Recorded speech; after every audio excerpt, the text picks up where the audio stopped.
Hey everyone, this is Mike Minter with Financial Synergies Wealth Advisors. And today we're going to be looking at Bitcoin ETFs. It's a new product that has just been approved, or I should say investment vehicle that has been approved by the SEC as of yesterday. Today's January the 11th, 2024. And so these new Bitcoin ETFs are now live. So they're tradable and they're going. So I thought it would be good to just give a little color around what these are. This is just going to be a high level overview. And also give you a list of the new, there's 11 of them, traded Bitcoin ETFs that are now available. So I am going to include a list at the end of this presentation. I'll kind of walk through a few, give you some pointers on maybe selecting one that's appropriate for you if you choose to invest in Bitcoin. Now, let me back up for a second because the title of this is Should You Buy a Bitcoin ETF? It's a little bit of a loaded question because I cannot tell you, because I don't know your individual circumstance. I don't know, what that means in the context of a broader financial plan for you or, your portfolio objectives.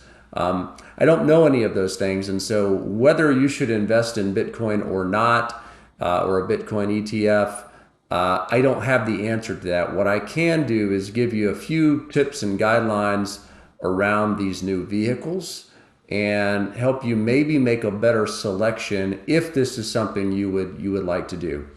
And I can give you a little bit of guidance as to whether these would fit in or not. So obviously Bitcoin in digital currency, cryptocurrency in general, it's a volatile asset class. It can bounce around on you a lot.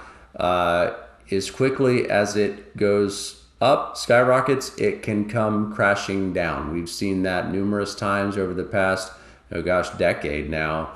It can be one of the highest flyers in the investment universe as it was in 2023.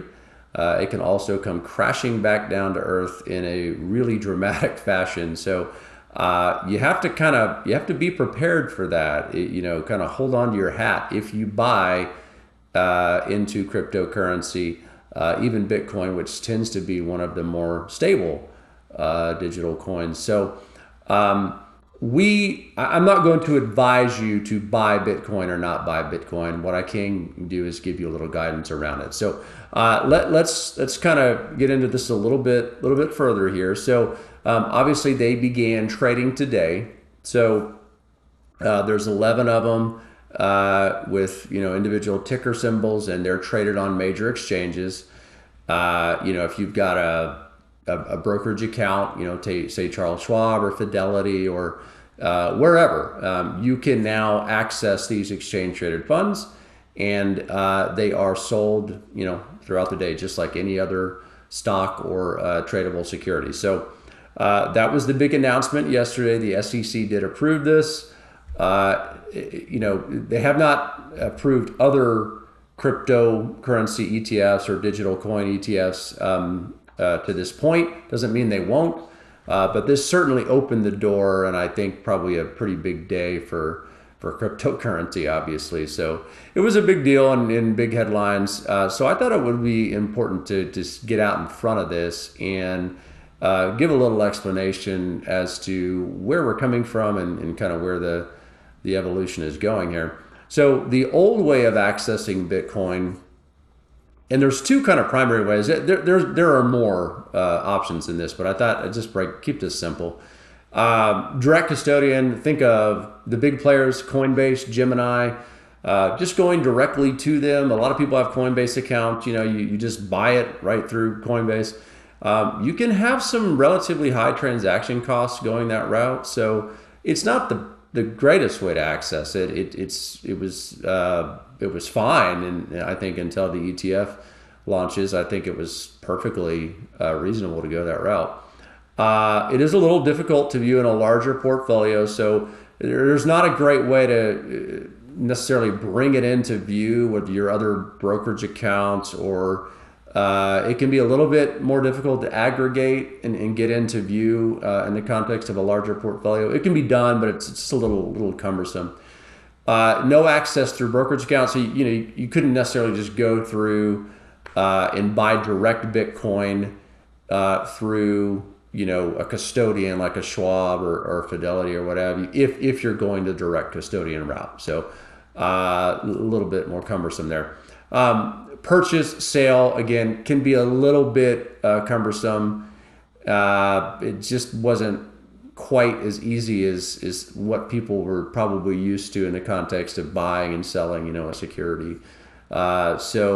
Certainly a feasible option and still out there, and by all means, I'm not knocking it. I do think with the introduction of these exchange traded funds, it probably makes a little bit more sense to go that route. But again, this is fine. Bitcoin futures ETFs.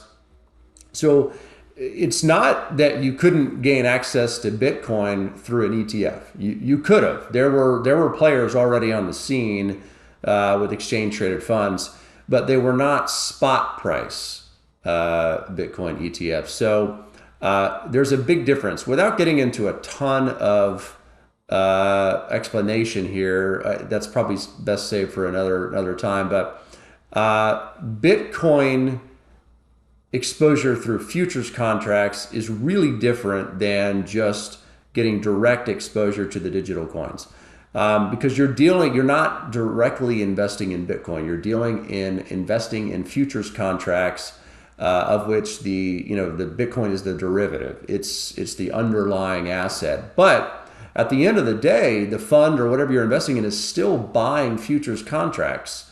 And those can get into these weird states. These names are going to sound wacky unless you're familiar with futures contracts and kind of the options world. But this can result in either a contango situation or a backwardation. So you're either continually buying and rolling these contracts and buying for higher and higher prices, or it could be the opposite in backwardation where they're continually buying them at lower prices. And so you can really see a divergence between the underlying asset and the actual value of your futures ETF. The tracking error can be substantial there. And you see that with lots of commodities-based futures ETFs. So it's problematic. If you want just pure exposure to the underlying asset, let's say you're investing in gold or something like that, you want gold. You want the price of gold. That's what your goal is for the most part over a long period of time. And so that's what you were not getting with the Bitcoin futures ETFs. And so this new evolution here is spot price Bitcoin exchange traded funds. So I want to make that very clear. That's where the primary difference is here. And so let's kind of talk a little bit more about that. So spot Bitcoin ETFs are going to be traded on an exchange, just like any other stock you're used to buying, or ETF that you're used to buying. It is now traded the exact same way. They generally speaking, this should result in lower fees. Not always, but generally speaking, exchange traded funds can be pretty cost effective, very, very low fees. And I think over time, as these become more prevalent, you'll probably see fees start to come down even further on these newer ETFs. So you can access these to a brokerage account, which is great. Everybody's used to that. Easily viewed in larger portfolios. Bring it into your software systems, your aggregators. Very easy to view, just like any other security in your account. So that's great. And probably most importantly, as we just discussed, it is invested in actual Bitcoin through a digital vault. So you're getting direct access to Bitcoin, the price of Bitcoin, through these exchange traded funds. So without further ado, let's actually look at the new spot Bitcoin ETFs. There are 11 of them. And I'm going to get my little pen out here. Hopefully this works for you guys. But what I want you to pay attention to here is not only, obviously, there are names and ticker symbols of these things if you want to buy them. There are some great options on here if you choose to go down this road. Again, I'm not telling you to go buy Bitcoin. That is a personal decision based on your financial plan. If you came to see us as financial advisors, we would advise you as to whether or not that made sense based on the context of a larger portfolio or financial plan. It's not a get-rich-quick scheme. These you have to understand going in that you're going to experience some serious volatility with any of these cryptocurrency type investments. You have to be willing to take a bit of a ride there. So that's the truth. So, but if you choose to go down this road, what I really want you to pay attention to, there's a few really important stats here. So, expense ratio. This expense ratio here can be one of the primary determiners of whether you're going to perform well in a particular, perform well relative to what you thought you were getting into, right? So this expense ratio is a direct hit on performance. So this will be taken out of the performance of whatever fund you choose. So the higher this number, the lower the returns will probably be, because it is, at the end of the day, they're all basing this off of spot Bitcoin, spot price. And so they're relatively equivalent in that regard. But if you've got a much higher expense ratio on that exchange traded fund, which is basically just how expensive the fund is, they pay that to the management, team and just people involved with running the fund. The less return you're going to have. So you're going to be less that expense ratio, essentially. So this is a very important column to pay attention to. So let me just highlight that so we can take a look. I am not going to just bash higher expense ratio funds or name names. I'm going to provide down below in the description of this video, I'm going to provide a PDF link to this list of Bitcoin ETFs. You can take a look and follow along and use it as a reference. But in general, I would tend to stay away from the much higher cost Bitcoin exchange traded funds. It is going to be a direct hit on your performance. It would be hard to make a case to invest in one of those relative to a much less expensive Bitcoin ETF. That's my just take on it. Take that for what you want, but I would be very careful there because it is a direct hit on your performance. The other one I would pay attention to, which is not as critical at this stage because these are pretty equivalent, but crypto custodian. Obviously, you want to make sure that the assets are custodied at a reputable custodian, and by and large, I think that's the case here. Coinbase is probably as good as it's going to get in terms of stability and recognition. Fidelity, I think, is going to obviously hold their own. It's Fidelity, and they're kind of a powerhouse. BitGo, to be perfectly honest, I am not familiar, so I cannot say yay or nay on that one. I really have no idea. There's a TBD, which is just basically to be determined, so they haven't decided, I guess. But that being said, across the board, I feel like you're probably in decent shape, regardless of who you go with here. Again, I'm not familiar with BitGo, so I couldn't comment on that. And then in terms of the benchmark tracking indexes, you can see that there are some differences here. I don't think these are vastly different, but you would want to pay attention to this. To just kind of read up on the actual underlying tracking index to make sure you're getting what you think you're getting. I know the CME Bitcoin reference rate is pretty widely used, so you're in good hands there, and I think for the most part it's probably fine. But you might want to pay attention to this depending on what exchange traded fund you go with. But overriding here theme is pay close attention to the expenses you are going to pay to get into that Bitcoin ETF.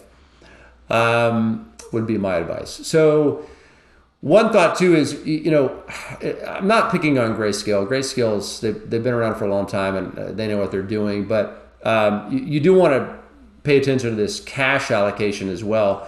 in general, this is not going to benefit you very much because you're wanting to get exposure to Bitcoin, not cash.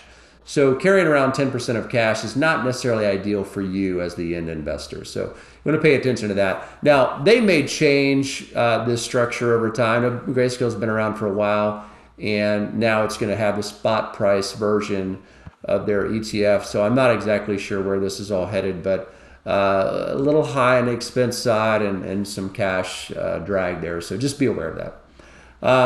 Really, that's pretty much it, guys. Again, just kind of a high level overview at this point, but wanted to bring a few things to your attention because I know this is going to be a little bit of a hot topic, and you'll probably be hearing a lot about it in the financial media. But at the end of the day, there are some very good guidelines you could follow to make sure if you go down this road, to make sure you're selecting one of these ETFs, spot price ETFs, that makes the most sense and is you're kind of maximizing your after fee return there because it makes a substantial difference. So I hope that was enough of at least a primer on these new spot price Bitcoin ETFs. And again, if you like this type of content, any type of investing topics, financial planning, click the subscribe button down below. We'd love to have you as a viewer, and we'll do our best to keep cranking out good content for you. So thanks, guys, for watching, and I really appreciate your time. Again, there is going to be that guide down there as well, the list of these 11 Bitcoin ETFs that we discussed. That will be down there for your reference. So thanks again, guys. Really appreciate your time, and you'll be hearing from me soon. Thank you.